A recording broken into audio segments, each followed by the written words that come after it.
All right, in this lesson, we're going to go over one of the most complicated part of the whole process.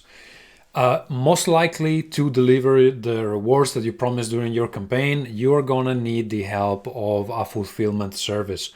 Why? Because until you have 20 packages to send out, it's one thing, even 50, maybe even 100. But when you start to have thousands, probably you cannot do it from your garage anymore, or anyway, you can do only part of the process from your garage, and you need the help of some professionals to get the stuff out the door and in the hands of your backers. So, who do you want to use for this kind of service? And why do you want to use them? First of all, international shipping, it's incredibly complicated. It becomes more complicated when you start to add customs in between. So that's one thing why you're going to use it.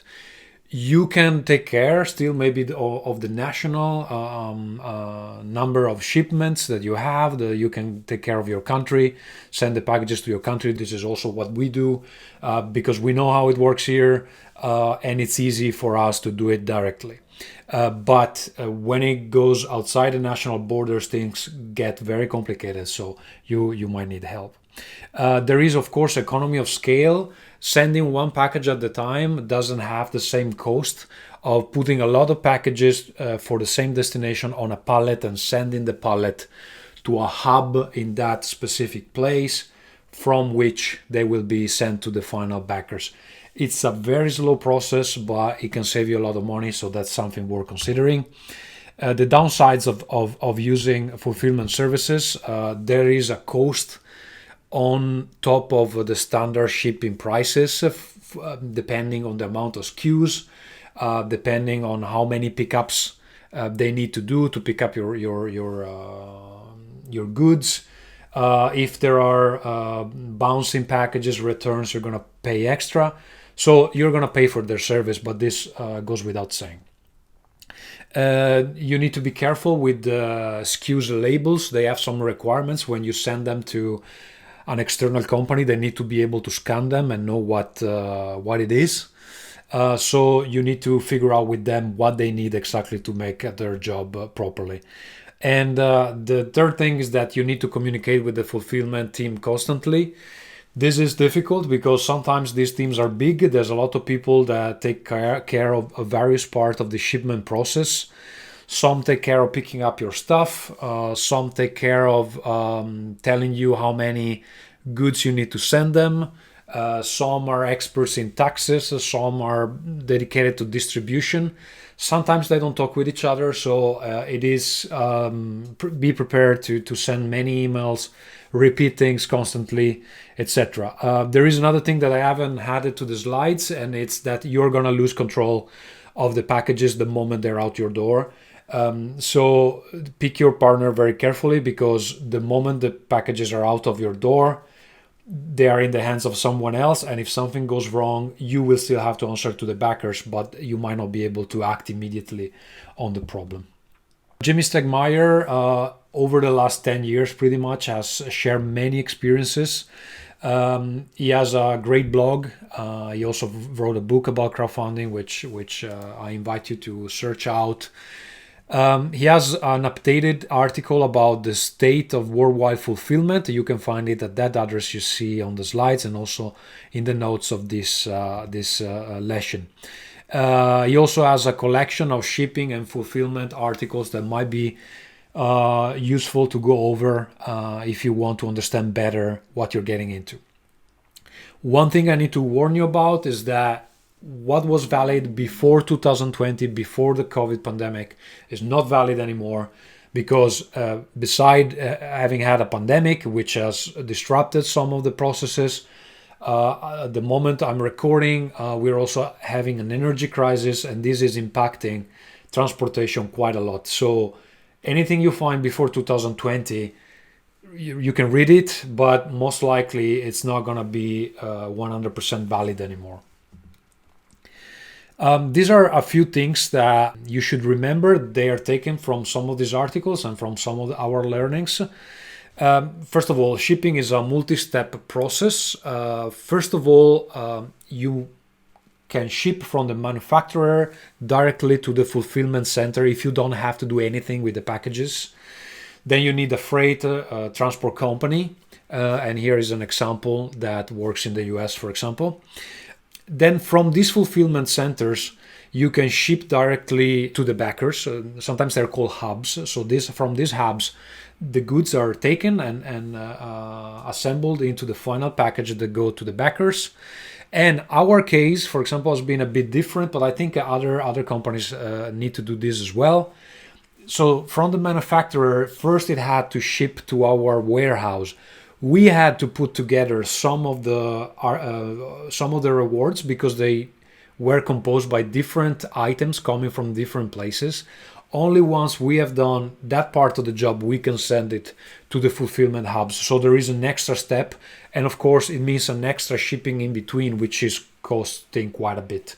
So be very careful, even when you plan your products, how many steps of shipping are required in between, because the cost can stack very quickly.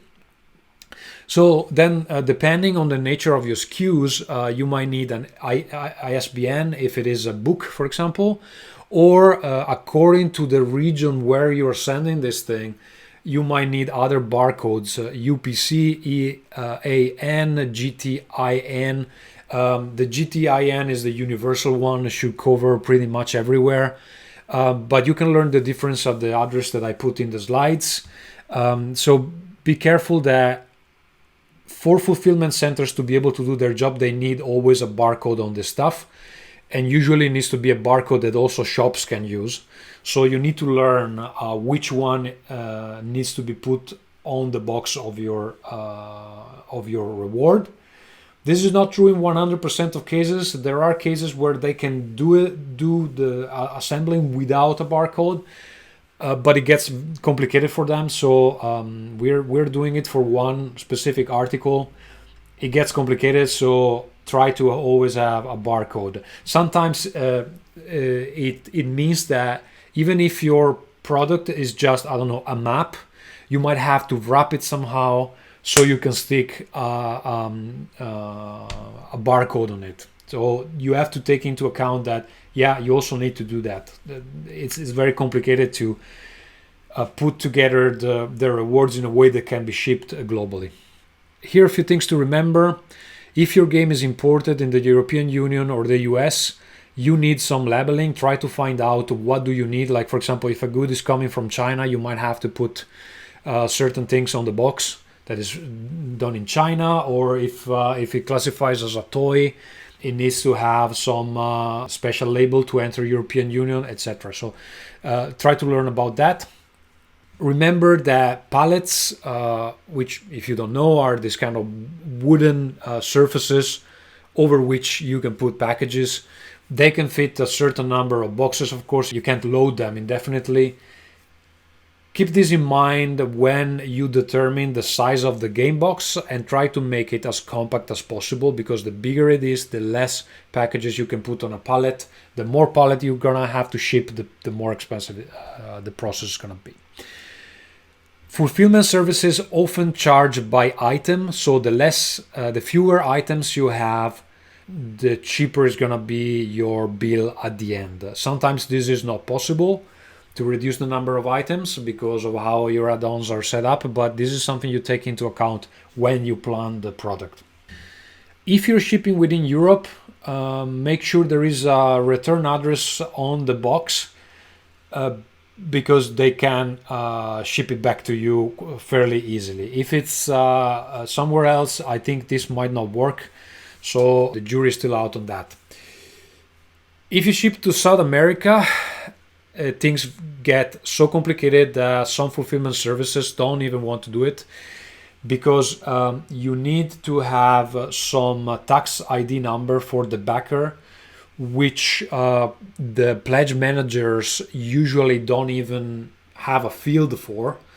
So you need to ask them one by one, and it needs to be on the box, it needs to be in the documentation. If they don't go to pick up their goods because maybe the custom fees are too high, they are sent back to you with a charge that is double the price of the good. it gets very complicated, and I found out talking with, for example, with the backer kit people, that they don't know about it. They don't know about it even though they've been at this business forever. So sometimes it's just easier not to send your packages there. You might think, okay, but I'm losing customers. I can grant you're going to lose more money sending the stuff there and trying to get it to the backers. This is true also for other regions. Russia at the moment, it might be some war-torn countries or countries that are just too difficult to reach. So find out with your fulfillment service where you can send and where it's better not to send. A good thing to remember is to have a buffer for replacement if needed. If some goods are damaged, can you send a good copy to the backers? So always keep some spare. And for the same reason, if the game has a box, just make a few extra boxes. Because maybe the inside of the box is fine, but the box is damaged, so you can send just the box and not the whole game. This is something you learn with experience. Try not to make too many versions of the same game, like with alternative covers, etc., because each one of them is a different SKU, and it generates extra confusion when you need to figure out what to ship. So the fewer version, the better. And they tend to stack up very quickly if you have different languages. So careful. These are things that you need to discuss with the fulfillment service you're going to pick, and they need to understand this. The packages they're shipping should not require a signature. They just should be able to deliver it to the final backer. They need to send the tracking number to the backer if the backers have paid for tracking numbers the moment they leave the facility, because that diminishes the request or where is my package, anguish, and rage from the backers. When they've done this, you should be able to access these tracking numbers so you can help the backers if they lose their package, if the package is not coming, if they don't know where it is. You should have these numbers as well. They can send you a spreadsheet, or they can have it online. Often they have it online. They have some kind of backend that you can access to see this stuff. And if an order is sent in multiple parcels, sometimes, for example, for tax reasons, you might want to send, I don't know, books in one package and dice in another. It might be cheaper to send two packages instead of one, because these two things are taxed differently, and if you put them together, the whole package is usually taxed as the item with the higher tax on it. So this is one case. Another common case is when the game promises many expansions, but first they send you the base, the core version of the game, and the expansions are coming later. Make sure that the backers know that, because sometimes they receive something and they are like, okay, there's a half of the stuff is missing, where is the rest? They need to know that it might be coming later. This is a good rule in general. Ask the fulfillment services, but they know this because this is their job. They need to pack the products with plenty of cushioning around edges, corners, to avoid damages as much as possible. Replacing the item is very expensive, so they need to do this properly. Here there are a few services that directly integrate into BackerKit: Amplifier, Fulfill Right, ShipStation, ShipWire, Whiplash, EasyShip, and Shopify. So if you're using any of these services, it's easier with BackerKit, but in general you can just export spreadsheets from BackerKit, and those work pretty much with everything. These are a few options. We have them for US, Canada, European Union, Australia, New Zealand, and Asia. Right now we are working with Games Quest. One that we want to try out in the future is Parallel Galaxy. We hear good things about it. But these are options, like depending where you're based, you might want to talk with one of these. And I know that they actually, in some cases, they collaborate. For example, I know that Games Quest, to get their stuff to Australia, they work with Etherworks. So they know each other, and they might be able to direct you to the right one. Here there is a link to a very interesting spreadsheet compiled by Jamey Stagmeier about these services with some notes, prices, etc. It's a huge file. Just click on the link. You'll find it also in the notes, and you will be able to have an idea. I want to show you how this looks when you have to do this stuff with Games Quest. Here there's an example with our broken tails. So this is a document, if you can see it, this is a document that they sent to us telling us, okay, this is the number of copies that were ordered in the campaign. They give you a recommended quantity. It's usually 5% higher because they want to have a buffer if something goes wrong that they can replace the stuff. So you need to have this understanding that 5% of your copies, you're not going to be able to sell them because they're needed as a buffer. You need to calculate how many square cubic meters these goods occupy, and what is their weight, because according to these numbers, Games Quest is able to estimate how much a pickup and transportation of this stuff is going to cost. This is an internal document we did for ourselves, just so we know for each pallet how many boxes, what is the weight of the boxes, how many item per box, how many Games Quest required, is this thing ready, on which pallet this specific thing is. So you need to be good at spreadsheeting, if that's a word, because you're gonna need to make a lot of calculations. I know that this has nothing to do with game making. Unfortunately, this is a big part of the job and somebody has to do it. So hopefully somebody in your team can help with this. Here on the side, you see one of the documents we have to compile. This one is an advanced shipping notification. When one hub is about to receive the goods, they need to be aware that they're going to receive it. They don't want to be surprised that, okay, now they need the space for 20 pallets and they don't have it because nobody told them. So that you need to warn them, okay, this stuff is coming at some point. And this is just one of the documents because, for example, for the pickup, we have to fill out another where you tell them, now this is a much longer document. I have just a screenshot here. I blurred out some things that are not important for you, but you can see there's a pallets information, how large is the pallet, how much does it weigh, and then they want the information on what is inside each of the cartons. So it's very detailed. You can't just do a ballpark here because according to the weight you're going to have different prices. You need to know exactly what is where, how much does it weigh, and how much space does it take up.